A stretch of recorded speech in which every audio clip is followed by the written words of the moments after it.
This is a Milwaukee M12 3/8 drive ratchet, 12-bolt ratchet.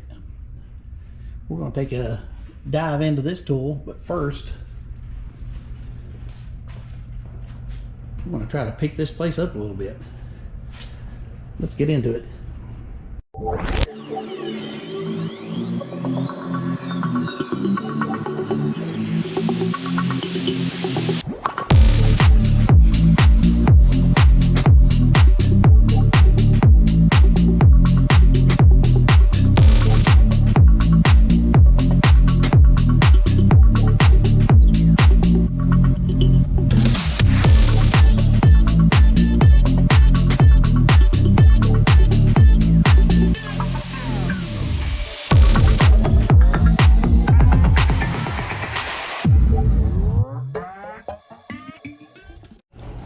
Well, I moved some junk around and cleaned some crap out of the floor, but nothing's any better really.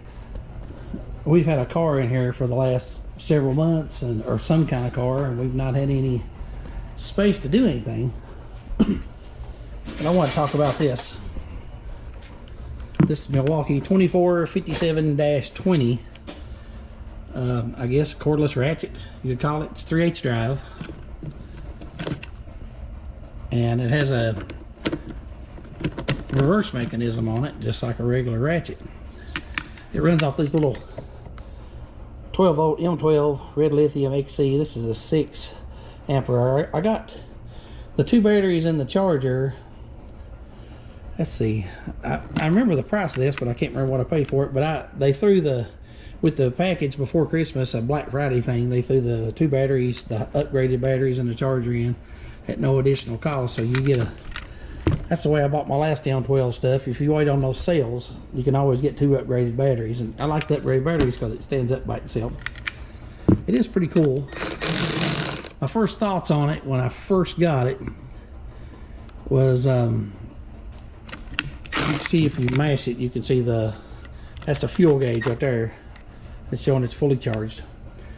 But I charged the batteries overnight like it recommended, and one of the batteries, whenever you turned it on, that fuel gauge would just flash and flash. And I don't know what was wrong with it. I didn't know. And I was getting ready to get a hold of the manufacturer or get online and ask some questions. But let me take it apart and I'll show you what I'm talking about. I've taken the battery out. It just slides in like that. Well, it was flashing. I know it was fully charged.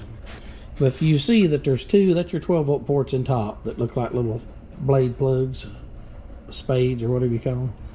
But you've got these 3 little metal tabs on the front. Kind of hard to see. Well, once I started looking real closely at both batteries, this metal tab on this side was kind of bent back inside. It was really hard to get these batteries in and out, so I'm guessing that while I was pushing it in and out, that it must have bent this tab in.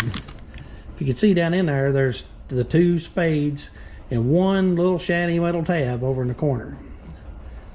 And if that little shiny metal tab doesn't make contact, I'm guessing it's something to do with maybe counterfeit batteries or something. If it don't have this, it won't run. But I fooled around with the little tab and got it to pop back out, and it showed fully charged, and it also ran the ratchet again. So crisis averted. I was ready to send the whole thing back. I'm not sure who I got this from, Acme Tools or somebody like that. But it reverses just like a regular ratchet. You just have to reverse the head. And I was pretty happy. I've not had one of these cordless ratchets before. What we have is an air ratchet, which is pretty powerful. And I wanted to see how stout this thing was, and at first I was a little bit disappointed. The reason I was trying to straighten up a little bit, I was trying to get this old Vortec motor out. It's got a few fasteners in it, and I was going to pull this exhaust manifold off. I found in my cabinet, I ran across a set of shorty headers that I believe I bought for the Nova, which is I've never put on, probably 10 years ago. I forgot I had them. I drug them out of the cabinet, and I thought I'd stick them on this. I know they won't work on this Vortec, and the reason is these are for angled plugs. These Vortec heads have straight cut plugs, which is one of the reasons they build a little more horsepower than angle plugs. But there's a big debate on that. But I figured I'd try this. Runs it in there pretty nice, and you can actually, those don't fit exactly flush on there. Might be something behind it, but it looks really good. It's, oh, I see what it is. Do you see what it is? It's hitting the knock sensor on this Vortec motor. So there's no way, which I wouldn't, if I put this in something else, I wouldn't run a knock sensor anyway. I'd clean it up. And I stuck the old 770 on there because it's got a high-rise air gap intake on it from Milwaukee. And I stuck that 770 poly carburetor on there, and no, there's absolutely no way we would run this teeny tiny little air filter. It's only chrome when I got it. I just stuck it on there for looks. It's all for looks. I just done it so I could play around with this little ratchet a little bit. But it does torque. It doesn't break fasteners apart very well, which I was a little disappointed with that.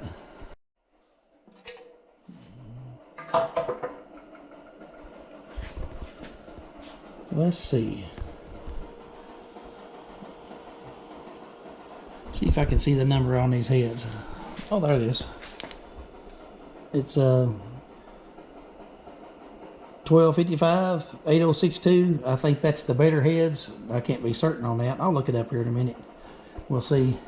I've been talking to you guys for about 15 minutes, and I guess the camera wasn't on. I was talking about these headers that I just rummaged around and found, but they're not made for this. They don't fit because they're hitting the knock sensor. I don't know if I mentioned that. And that's not the right air filter. I mentioned that too, but I don't think I was recording when I said any of that. But I do like this. It's really hard to do one-handed. It's hard to change the direction because you got to change it up here on the head.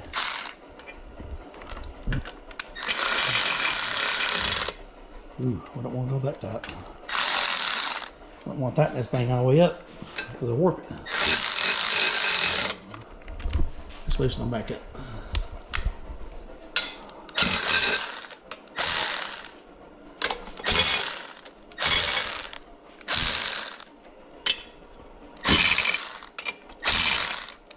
But I do kind of like this thing. But when it comes to breaking bolts loose, it's not a winner. Let's take one of these exhaust manifold bolts and see if this thing will even try to crack it loose. See that fault? Well, those are in there pretty good. This has never been off.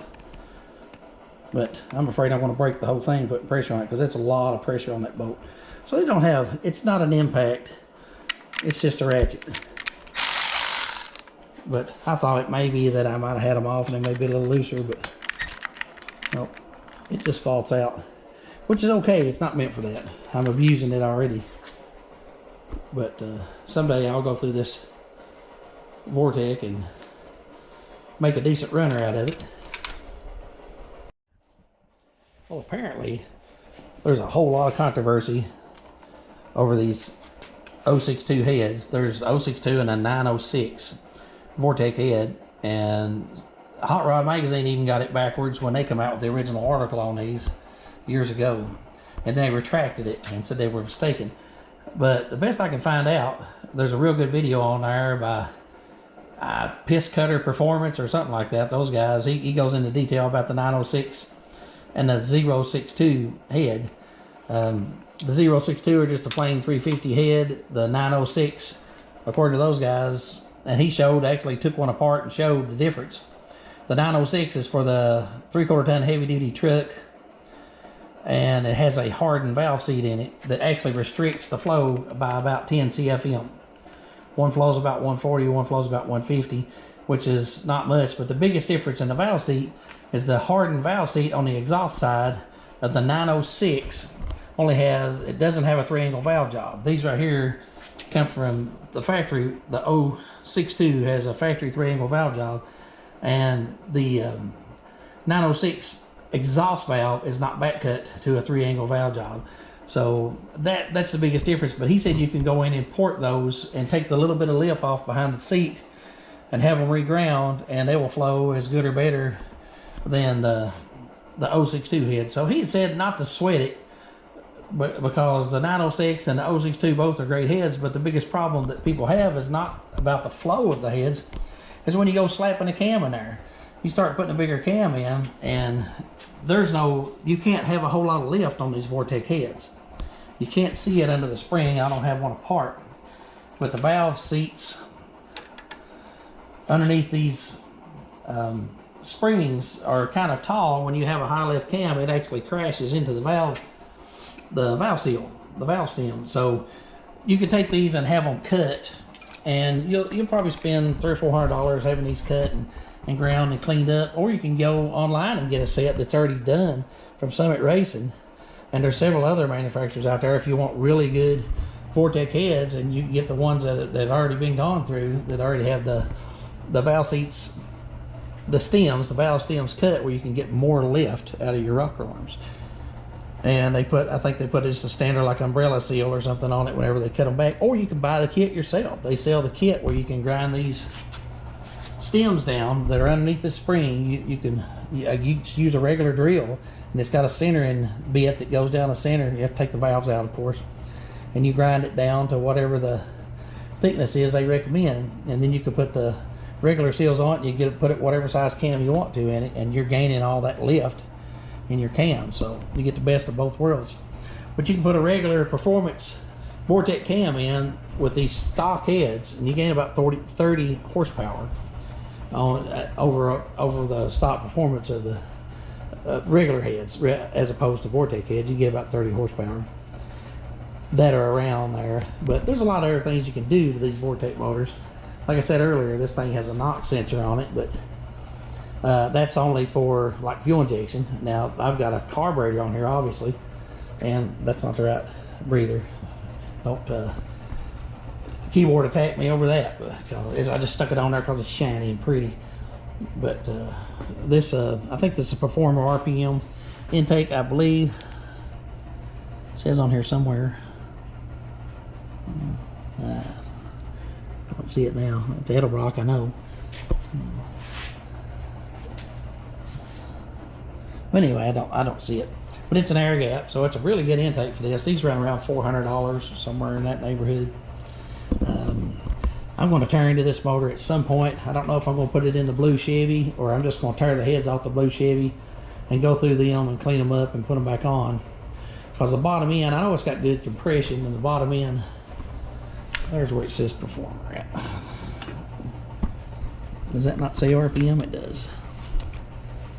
Performer, Edelbrock, RPM, air gap. Yeah, I knew it said it on there somewhere. Anyway, I get distracted. But my biggest thing is I want to talk about this little thing. We've not talked about it at all. I'm impressed with it. I've used it on a couple of engines so far, doing some work. It makes things a little easier. You don't strain your fingers. Everybody knows reaching down into these tiny little crevices and things and trying to thread these nuts and bolts on, you just about to have to be a contortionist. But if you got a few extensions and a wobble socket and one of these little ratchets, it really comes in handy. We use an air ratchet a lot, but this just takes that extra step away. You don't have to fool getting your hoses out or listen to that compressor run all day long.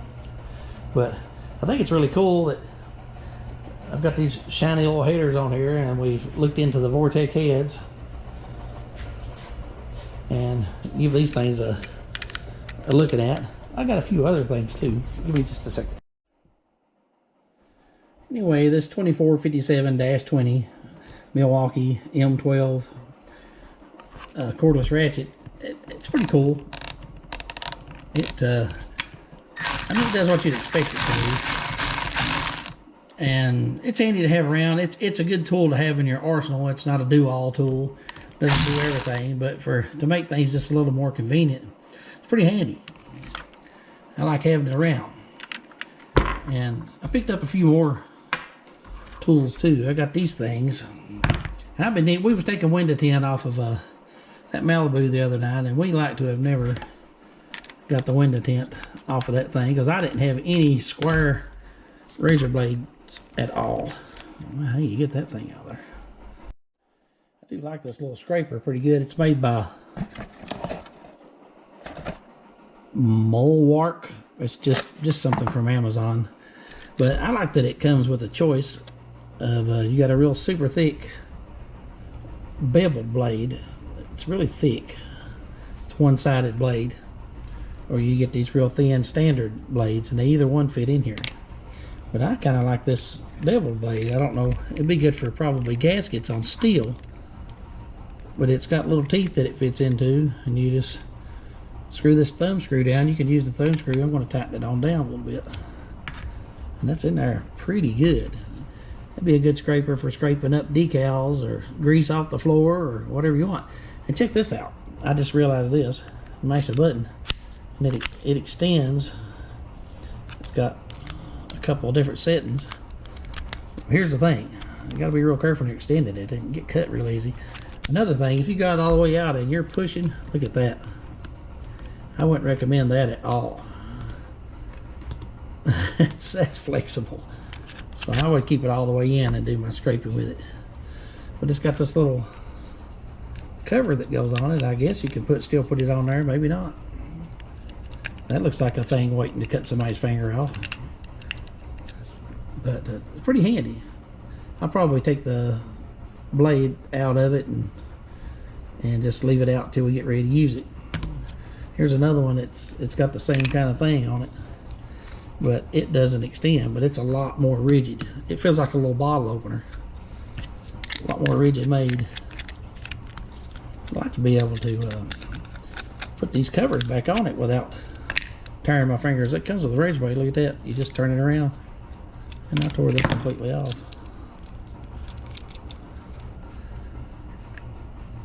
Let's see. See what kind of hassle this is going to be.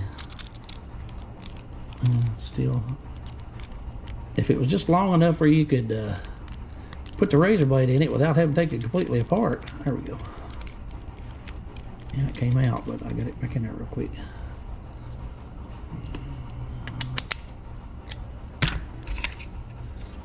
Now this will go back on there, or will it? I don't know. Maybe. Well, that's shady. Just screaming for something to go wrong. I don't think it'll go all the way because of the razor blades in it.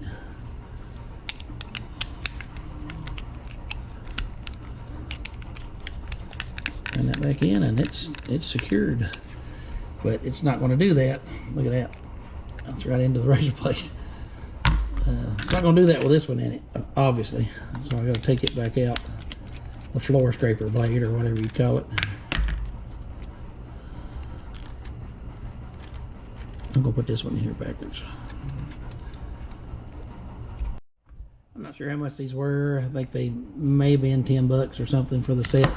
Then I give, I think, $6 for this box of razor blades. There's 100 of these square head razor blades. I've got a whole case of these somewhere. I think they're in my work trailer, but I couldn't find them, so I had to buy another box. And then of course I'll put this big scraper back in here. That's just another thing I wanted to throw in there. Something new that I got today. I got this for Christmas as a Christmas gift. Make sure I got to pick my own gift out, which is awesome. But I really like it. I've been wanting one for a while, and that just adds to my M12 stuff. I've probably got 5 or 6 other tools that run. I've got a little cordless screwdriver that runs off these batteries. I think that is just, it's fantastic. I've got a copper pipe cutter. I've got the expander for the PEX pipe that runs off these batteries, and I've done almost my whole house on one battery. So these little 12-volt batteries last good. And it's all the torque you need on this. You're going to have to torque your fasteners down anyway. You can run them down until they're tight, but it doesn't break them loose very good, and I wouldn't put a lot of pressure on it trying to break them loose, because this is, I think it just stops up here. Then you've got all this plastic down here that you can wring off if you aren't careful. So I don't advise it. So today we talked about this cordless ratchet, some other odds and ends we picked up, and those Vortec heads. So anybody's got any comments or anything, which heads do you think are better on the Vortec heads, the 906 or the 062? And it doesn't matter because I've only got the one number. It doesn't matter where better or worse, but there's a big debate on it. I found after doing maybe 20 minutes of research, there's tons and tons and tons of opinions on it. But we've also got a new master cylinder for the blue Chevy pickup truck. We'll be back on that in a couple of days, and we'll pull that out and bleed the other one. I've bled the brakes, put all new lines on it, and I cannot get any pedal. So I'm last resort. I've put new plastic hoses. I've put new NICOP lines all the way to the back and to the wheels, and I can't find the problem. So this is the last thing there is in the link, unless there's a proportioning valve is stuck, which is a possibility. But we'll get there when we get there. I do thank you guys for riding along and checking out this new ratchet with me, Milwaukee ratchet. And I guess we'll see you guys next time. Please subscribe and like our videos and comment on our videos. That helps the algorithm. I'm not quite at 1,000 subscribers, and so that means we're not monetized. We're doing this all for free anyway. We always have been, because we're doing it for fun. But it would be nice one day to get 1,000 subscribers and hit that mark. But if you guys help us out, please subscribe, share, and thanks for hanging out. Stay clean, everybody.